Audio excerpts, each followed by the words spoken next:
bonjour à tous et à toutes.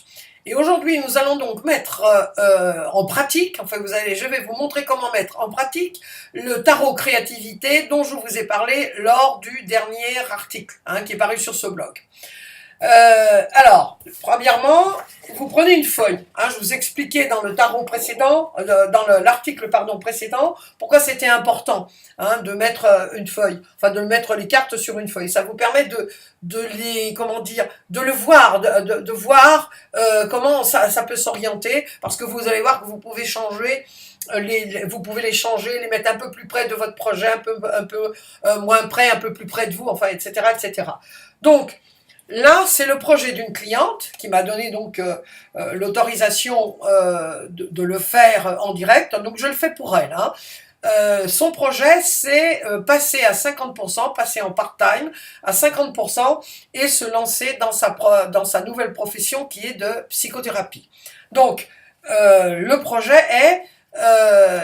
mon projet, me lancer comme psychothérapeute à l'âge de 50 ans. Voilà, elle a 48 ans et elle voudrait vraiment le faire d'une façon, commencer son projet à partir de 50 ans.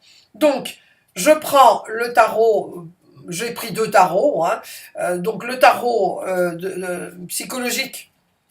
Pour ceux qui sont habitués sur mon blog, vous savez que c'est toujours celui que j'utilise en premier. Et puis aujourd'hui, j'ai eu envie de prendre comme deuxième tarot, un tarot que j'aime aussi beaucoup, qui est usuel, que j'utilise aussi beaucoup, c'est les cartes de l'enfant intérieur. Donc je vais commencer avec le noir, le tarot psychologique, et ensuite je continuerai, je les couvrirai avec je sens que c'est ce qu'il faut faire. Alors voilà, alors moi, alors donc c'est elle, évidemment dans ce cas-là, quand vous le faites pour vous, c'est moi, si vous le faites pour quelqu'un d'autre, c'est la personne, vous nommez la personne. Donc là, c'est ma cliente qui va la représenter elle. Je le fais en aveugle, je ne choisis pas les cartes, c'est-à-dire que je les tire comme ça, mais vous pouvez, vous, quand vous le faites, comme je vous l'ai expliqué la fois passée, vous pouvez tout aussi bien vous tirer, regarder toutes les cartes, et tirer la carte qui vous semble la plus appropriée, à l'emplacement où vous devez la mettre. Alors, donc j'ai pris moi, enfin, c'est-à-dire la cliente, donc c'est elle par rapport à son projet. On ne parle pas du tout du projet, c'est elle, comment elle voit le projet. Donc là, c'est son projet que je mets là, voilà. Ensuite, les obstacles et ce qu'elle doit surmonter, donc il y en a 2, il y a deux cartes. Alors, vous voyez sur l'écran que je l'ai mis comme ça, mais vous pouvez tout aussi bien mettre moi complètement à gauche ou ailleurs. C'est à vous aussi de laisser marcher votre intuition, bien sûr, et de mettre les cartes où vous sentez que c'est le bon endroit. C'est pour ça que les mettre sur une feuille vous donne la possibilité après de réorienter les choses. Là, je l'ai mis moi, et finalement, je vais la mettre un peu plus loin. Vous voyez, enfin, la carte de ma cliente, je la mets un peu plus loin. Donc ça, c'est les obstacles. Et ça, c'est ce qu'elle doit surmonter. Voilà, ce qu'elle doit surmonter. Donc, je les ai mises pas très loin, mais un peu loin quand même du projet. Et là, maintenant, ce sont les atouts. Il y a 5 cartes au départ. Vous verrez dans un tirage ultérieur que je vous montrerai sur le blog qu'on peut mettre 7, 8 et 9 cartes. Mais pour l'instant, on va commencer avec 5 déjà, c'est déjà pas mal. Donc, mes atouts, donc évidemment pour elle, ses atouts. Alors, je fais rapidement, parce que ça ne peut pas durer très très longtemps, donc pour YouTube, mais évidemment, vous, ce qui est important de savoir, vous pouvez prendre le temps qu'il est nécessaire, tout ce qui vous vient, tout ce qui... Voilà, vous le notez, vous l'enregistrez, après vous le passez sur votre cahier d'intuition, toujours avoir les 2 choses, c'est important, de l'enregistrer, c'est spontané, voilà, et puis il y a des choses qui viennent, et puis après vous passez intégralement tout sur votre livre d'intuition. Alors voilà, la carte que j'ai tirée pour elle. Voilà la carte que j'ai tirée, bon, qui à vous ne vous dit pas grand-chose. Alors, c'est Voilà, c'est un maître hein, qui est en train d'enseigner, à deux personnes, à deux enfants. Ils sont dans une position très assez cool, hein, on va dire. Ils sont tranquilles, ils écoutent avec attention le maître qui leur transmet des choses. Hein. C'est quelqu'un qui transmet, c'est quelqu'un qui est, comment dire, dans une position de passeur. Hein. C'est pas un maître dans le sens, c'est vraiment un maître dans le sens qui sait des choses, qui a des connaissances et qui va les transmettre. C'est pas moi je sais et voilà, professeur très docte. Non, non. Je sens que c'est quelque chose. C'est un personnage qui aime transmettre ce qu'on lui a appris. Il a tout un tas de clés. Alors je vous remontre la carte. Il a tout un tas de clés dans les bras. Donc voilà, c'est vraiment un rôle de transmetteur. Alors, par rapport à cette personne et par rapport à son projet, je dirais que elle sent, cette cliente, sent son projet comme une transmission, comme quelque chose elle va aider les gens, elle a une certaine connaissance, ou une connaissance certaine, donc elle va le transmettre à des gens qui seront attentifs et réceptifs. Donc, on peut dire qu'elle est assez cool dans cette démarche. Je veux dire, là pour l'instant elle a 48 ans, mais voilà, elle se donne du temps. C'est une carte qui n'est pas dans l'action, elle n'est pas encore prête, on va dire, mais à 50 ans probablement elle le sera. Elle a besoin de ce temps, de latence, on va dire, pour se mettre dans ce projet. Mais le projet pour elle est un bon projet, un projet sympathique, sympathique et positif. Alors là, c'est le projet. Alors, le projet, voilà. Alors, son projet. Alors, je vois une femme qui est toute nue, hein, qui est dans une balance, dans un comment dire, des plateaux de la balance. Et curieusement, elle montre, elle montre l'autre plateau de la balance où curieusement il n'y a personne. Mais la balance est quand même en équilibre. Hein. Donc il y a quelque chose qui est dans cette balance qui fait que la personne, néanmoins, est en équilibre. Mais ça l'étonne. Elle est quand même assez étonnée. Puis c'est quand même assez étonnant, hein, il faut le dire, parce que normalement, je dis bien normalement, cette balance, à partir du moment où il y a quelqu'un dans un des plateaux, elle devrait être, comment dire, elle devrait accuser qu'il y a quelqu'un dans le plateau. Alors, par rapport à son projet, par rapport au projet de cette cliente, ce que je sens, c'est qu'elle a la sensation qu'il lui manque encore quelque chose, elle est déjà bien avancée, mais il lui manque quand même encore quelque chose que on ne voit pas, que les gens à l'extérieur ne voient pas, qui est quand même, c'est quand même assez étonnant. Moi, je dirais que l'étonnement vient plutôt du fait que elle est prête, hein, finalement, c'est quelque chose. Son projet a encore peut-être besoin d'être un peu mûri, mais en l'état où il est, ma foi, c'est déjà équilibré. Donc, il est mûri et bien équilibré. Et le fait qu'elle montre ce plateau de balance qui est vide montre que effectivement elle n'a pas à s'inquiéter. Le projet est équilibré, stable, et elle s'inquiète pour quelque chose finalement probablement par rapport à ce projet qui n'a pas lieu d'être, puisque la balance est parfaitement, il n'y a pas de problème, la balance est en équilibre.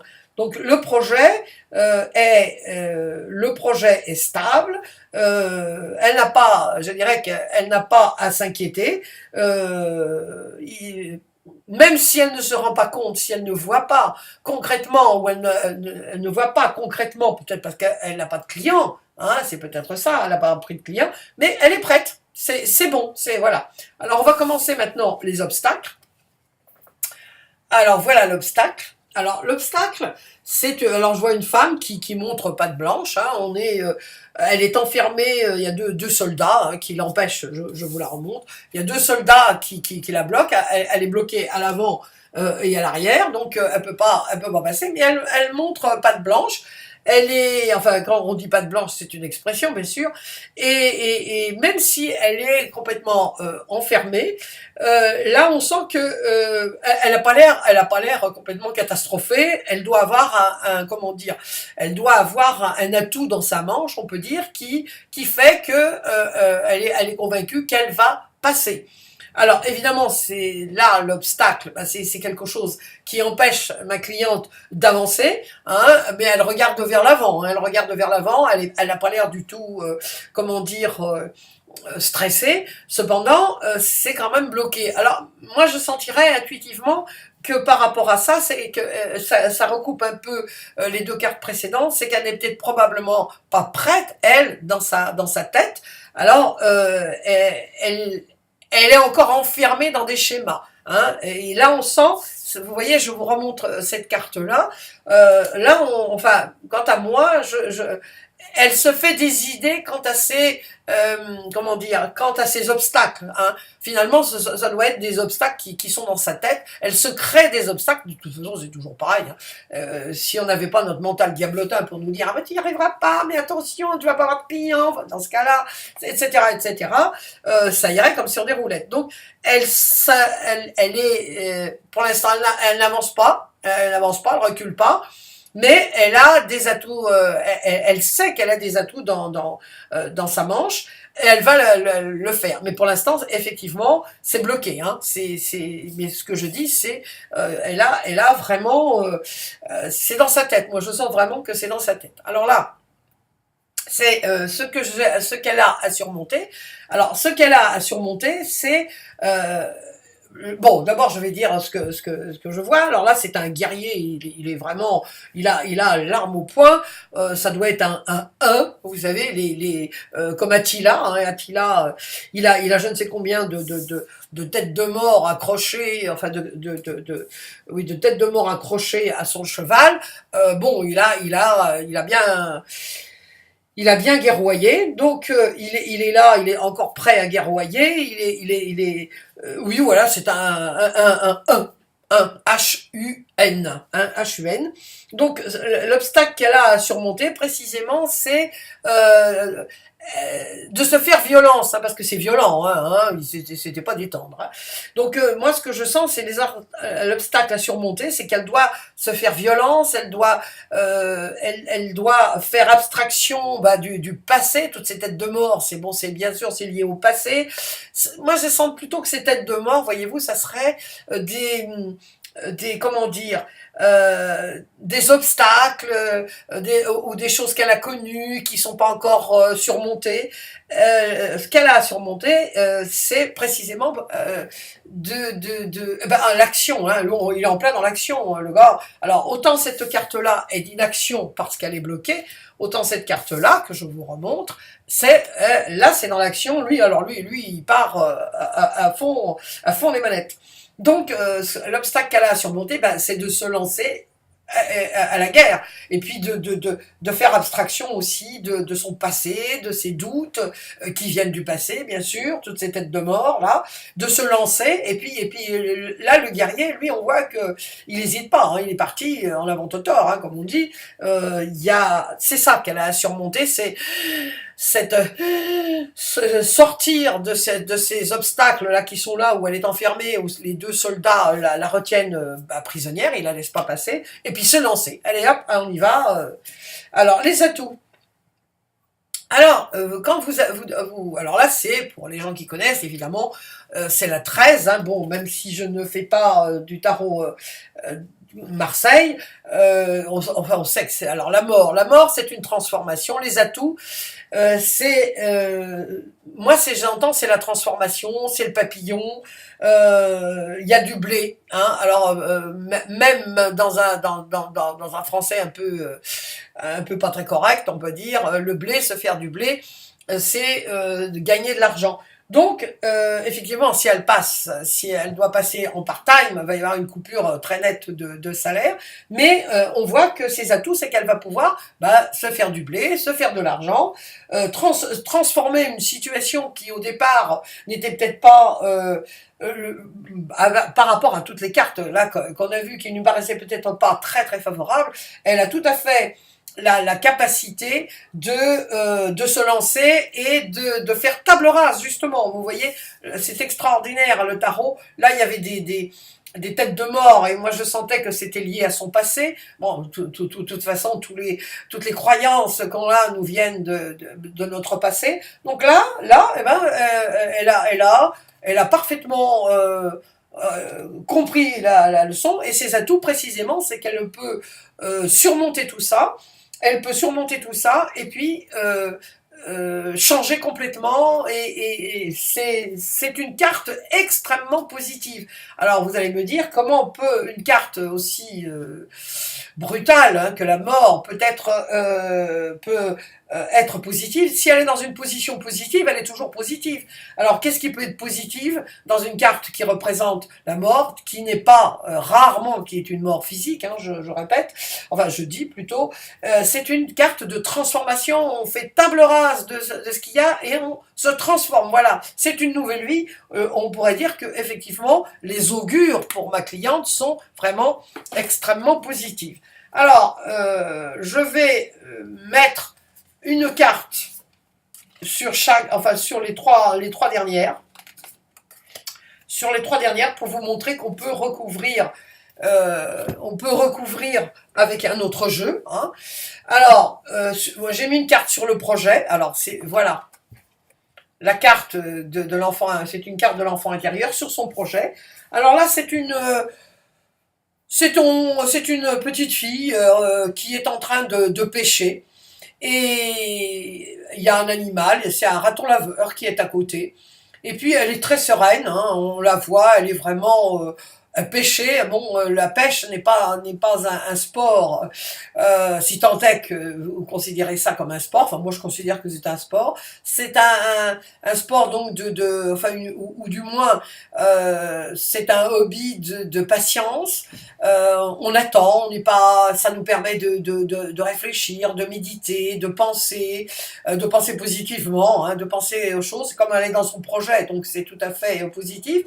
Alors par rapport à cette carte, vous voyez, cette carte du départ, où elle ne voyait rien par rapport au projet, je dirais que bon, là, par rapport à son projet, eh bien, il y a probablement, ça a besoin d'être peaufiné, il y a besoin d'attendre.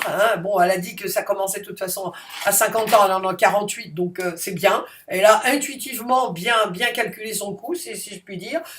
C'est de réfléchir, de bien peaufiner, même s'il n'y a rien qui dit que il y a des obstacles, enfin je veux dire des obstacles par rapport à son projet, c'est juste d'y réfléchir, de voir comment ça va se faire et de prendre son temps. La pêche, c'est pas, enfin du moins la pêche dans une rivière, comme c'est le cas de cette jeune personne, il faut du temps, il faut de la patience, on est là à l'air, et puis voilà, c'est calme, on est calme et on est cool. Donc le projet est tout à fait viable, et il y a probablement des choses à penser là-dessus, mais en l'état où il est déjà, c'est un excellent projet. Alors ce qu'elle a à surmonter, alors en carte toujours de l'enfant intérieur, ce qu'elle a à surmonter, c'est alors là, c'est de prendre, comment dire, de prendre son élan, de se lancer, d'aller à la guerre, si je puis dire. C'est comme ça. Comme disent les aborigènes d'Australie, la meilleure façon d'éradiquer une peur, c'est de l'affronter. Donc là, ça me vient cette phrase, et c'était tout à fait ça. C'est vraiment par rapport à cette petite fille qui est en train d'allumer des bougies pour Noël. C'est un petit lutin. C'est un petit lutin. C'est une ambiance aussi, comment dire, assez paisible. Alors, vous allez me dire, c'est un peu antagonique par rapport à la, comment dire, à la carte précédente. Bah, ce qu'elle a à surmonter, c'est effectivement de se mettre dans l'action, mais ne pas y aller comme un 1, comme un Tila, on va dire, hein, on va l'appeler Attila, comme un Tila, c'est-à-dire réfléchir, bien voir, mais passer à l'action. Ça, sans aucun doute. Comme c'est une période de Noël, la période de l'hiver, on a l'impression qu'il ne se passe rien dans la nature. En réalité, c'est là où tout se passe parce que ce qu'on a semé, hein, les semences, sont en train de se développer. On ne le voit pas, mais c'est en train de se développer. Alors, il y a un temps de se lancer tout en semant des graines, tout en commençant par rapport aux obstacles à surmonter, peut-être prendre des cobayes tout simplement et voir ce qu'elle peut faire. C'est-à-dire se lancer et faire confiance à la nature, faire confiance à sa nature. Voilà, moi c'est ce que je sens par rapport à ce qu'elle a surmonté. Et quand vous avez deux cartes comme ça qui vous semblent un peu antagoniques, prenez votre temps. Bon, moi j'ai plus l'habitude, mais vous prenez votre temps. Qu'est-ce que ça peut bien vouloir dire? Que c'est petit lutin, là, la période de Noël. La période de Noël, c'est l'hiver. Vous voyez, les associations d'idées, c'est l'hiver. Qu'est-ce qui se passe en hiver? Bon, c'est pas une carte de Noël, c'est plutôt la carte de l'hiver. Vous vous laissez ressentir. Voilà, l'hiver, qu'est-ce qui se passe en hiver? Alors, c'est pas triste, hein, parce que là, on voit, c'est une carte assez joyeuse, hein, elle allume ses lumières, donc c'est allumer peut-être petit à petit ses connaissances, hein, et les peaufiner, mais en passant à l'action. Moi, j'aurais le sentiment que ça serait important qu'elle prenne des cobayes. Alors, la dernière carte, ses atouts, hein. Alors, là, quelle magnifique carte pour terminer ce tarot. Alors là, c'est le gardien des baguettes, mais c'est comment dire, bon, pour les chrétiens, on dirait que c'est un ange. Pour ceux c'est quelqu'un qui vient, qui nous protège. Hein. De toute façon, c'est une protection. Alors un ange, moi je dirais que c'est un ange ou une personne qui vient, un gardien, un maître qui vient pour protéger la terre. Hein. Donc c'est assez universel, hein, comme protection. Donc j'ai le sentiment que par rapport à ses atouts, bah, c'est quelqu'un. Alors, bon, c'est assez curieux parce qu'elle parle couramment, mais parfaitement couramment, trois langues, comme si les trois étaient sa langue maternelle. Donc, par rapport au gardien qui est universel, parce que là, on voit qu'il protège la terre, eh bien, je dirais qu'elle peut se lancer en plusieurs langues, et voilà, elle peut se lancer et elle aura certainement une protection. Protection, c'est sa confiance. En ayant confiance en elle, elle pourra se lancer dans ces trois langues. Elle en maîtrise parfaitement trois et une quatrième, pas mal. Donc, les atouts par rapport à son projet, on pourrait dire que c'est vraiment extrêmement positif. Donc vous voyez, ce tirage, bon, je l'ai fait rapidement parce que on ne peut pas prendre énormément de temps sur YouTube. Mais j'aurais pu prendre un troisième tarot, c'est possible, on peut prendre un troisième tarot que vous sentez pour ce jour-là.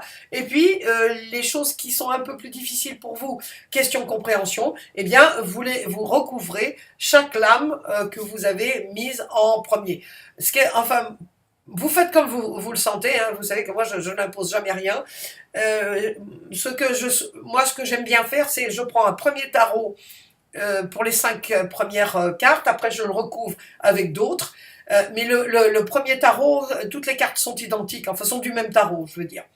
Donc voilà, j'espère que cette mise en pratique vous aura incité vous-même à faire ce tarot qui est absolument sympathique et extraordinaire.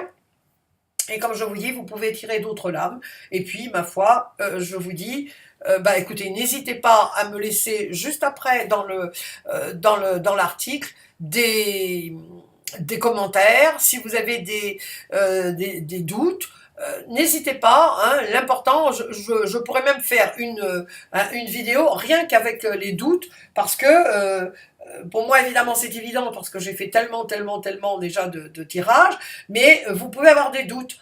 Et c'est très bien que vous ayez des doutes. Alors, n'hésitez pas à m'en faire part et on verra ensemble comment on peut surmonter et éradiquer vos peurs, parce que finalement, vous savez bien que la grosse difficulté pour tout le monde, c'est de se lancer et d'avoir peur de faire des erreurs. Et comme je le dis fréquemment dans mon livre, faites des erreurs parce que c'est comme ça qu'on progresse. Je vous assure, c'est comme ça qu'on progresse. Je vous souhaite d'excellents tirages et à très très bientôt.